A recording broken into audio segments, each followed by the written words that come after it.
ના સામે વાળી લીંબુ લઈને અમે નીકળી ગયા છે. ને ભાઈ તો આજે આપણે જવાનું છે જામજોધપુર દુકાન જોવા માટે.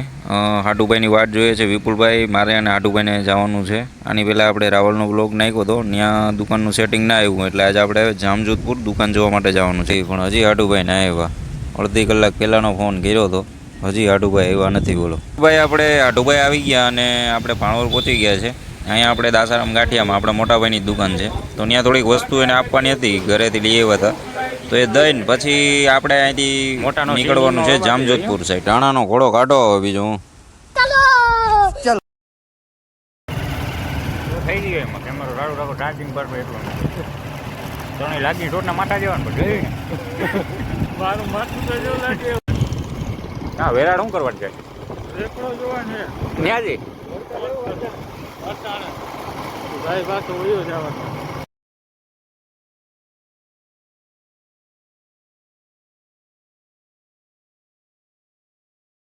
આપણે વેરાડ સાઈડ નીકળી ગયા છે. હાટુભાઈનો એક રેકડો જોવાનો હતો એટલે તો ભાઈ ભાઈને ફોન કર્યો છે. ભાઈ ભાઈ આવે પછી આપણે લઈ જઈએ. આપણે એનું ઘર તો જોયું છે નહીં. આવી ગયા ભાઈ અને આપણે એની પાછળ પાછળ આપણી ગાડી જવા દીધી. अब देख तू अब तू गया बेटा, अब तू गया, देख तेरी औकात मैं दिखाता हूँ तुझे, देख क्योंकि मैं बहुत दिनों से तेरा बहुत दिनों से खेल बंद करने के चक्कर में था. हेलो अब देख तू, अब सीधा बेटा कमिश्नर को कॉल लगाता हूँ मैं. तुझे पता है मैं छोटे मोटे बंदों से बात नहीं करता. अब देख अभी मजा आएगा ना भिड़ो. पेली ची नागिन निकाली मुन्ना बटोड़ा लगला. पेली ची नागिन निकाली मुन्ना. अच्छा जी, ऐसा है क्या? લીંબુ લઈને અમે નીકળી ગયા છે. એને કઈ પીવાનું છે. ફાઇનલ થઈ ગઈ છે. રેકડો આપણે લઈ લીધો અને હવે આપણે પાછા નીકળી ગયા છે જામજોધપુર સાઈડ જવા માટે. अभी मजा आएगा ना भिड़ो. पेली ची नागिन निकाली. તમે માનશો નહીં, અમે જામજોધપુર આવીને 15 રૂપિયાની 3 લીંબુ સોડા પીધી. એમાં એવું થયું કે આપણે જ્યાં રેકડો જોવા ગયા હતા ને ત્યાં લીંબુ ઘણા હતા લીંબુડીમાં, ત્યાંથી લીંબુ તોડી લીધા ને પછી અહીંયા સોડાવાળાની દુકાને આવે ને ત્યાંથી આ 3 સાદી સોડા ઓર્ડર કરી. હવે એના કોઈ મસાલો જ નાખવાનો છે તો એના ભેગા લીંબુ અમારે કાપીને નાખી દીધું. તો ભાઈ ફાઇનલી આપણે અહીંથી શરૂઆત થાય છે આપણે દુકાન જોવાની. અહીંથી આપણે ચાલુ કર્યું. એમાં એક દુકાનનો બોર્ડ મારેલો હતો કે ભાઈ આ દુકાન ભાડે આપવાનું છે. પછી હું આપણે એ ભાઈને ગોતી અને એ ભાઈને મેં બોલાવ્યા કે ભાઈ અમને દુકાન બતાવો. તો આ છે દુકાન, ફર્નિચર સહિત આપવાની છે આ ભાઈને દુકાન. પણ જે આપણે રીતના જે દુકાન કરવાની છે ને એની માટે તો આ દુકાનનું થોડુંક લોકેશન નાનું પડે છે.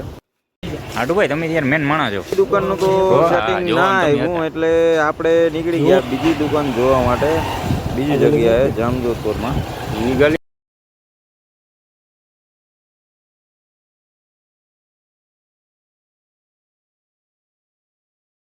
આપણે સમાચાર મળ્યા હતા ભાઈ એક બીજા ભાઈ છે એની એક બીજી દુકાન છે એ ભાડે દેવાની છે. તો આપણે એ ભાઈને મળવા આવી ગયા અને એ ભાઈ કીધું કે આગળ આપણી દુકાન છે, તમે એક વખત જોઈ આવો જો સેટિંગ આવે છે.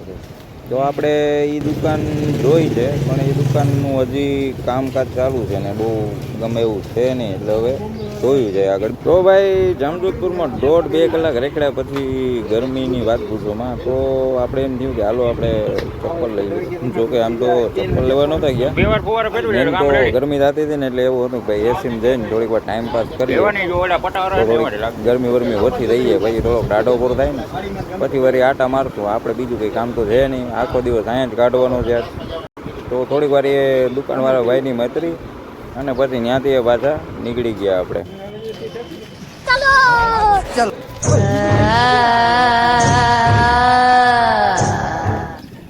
કારણ નરેન્દ્ર મોદી. આ બે શું કરવા આવ્યા ને શું કરે છે? દુકાન જોવા આવ્યા ને બોલો ભંગારના ડેલામાં કરી ગયા. હવે અહીંયાથી આ બેને શું લેવાનું છે એવું બધું?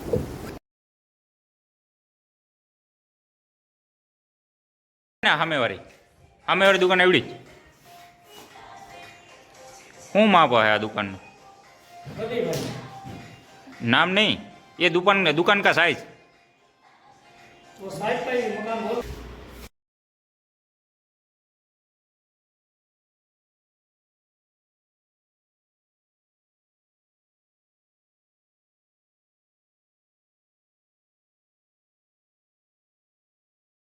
મિત્રો હાલી હાલીને થાકી ગયા આપણે તો આવી ગયા છે મિની બસ સ્ટેન્ડે.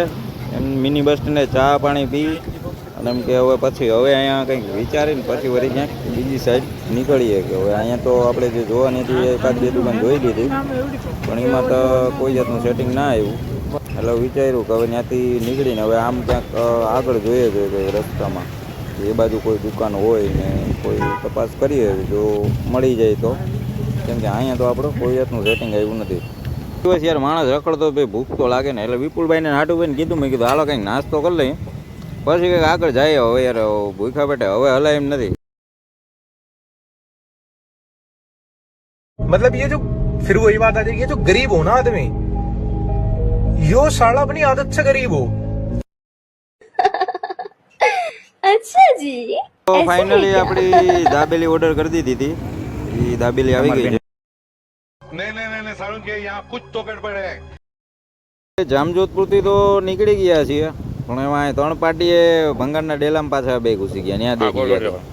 હવે આ બેને હું લેવું છે એ જ ખબર નથી પડતી કે આ બે કરવા હું ગયા હતા ને કરે છે હું જોવા ગયા હતા દુકાન ને એટલે આ જ્યાં ભંગારનો ડેલો દેખાય ને ત્યાં કરી જાય કંઈક ને કંઈક ઝીણા મોટું વસ્તુ ગોતતા જ હોય.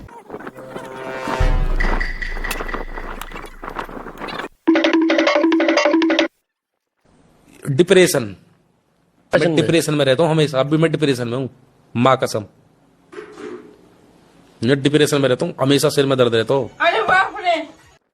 ફાઇનલી ભાઈ આપણે એક દુકાન પસંદ આવી છે જામજોધપુરમાં ને હવે આપણે નીકળી ગયા છે ઘર સાઈડ ને આજનો આપણો આ બ્લોગ અહીંયા જ પૂરો થાય છે. બ્લોગ કેવો લાગ્યો કમેન્ટમાં કહેજો અને સબસ્ક્રાઈબ કરીને જરૂર જાજો.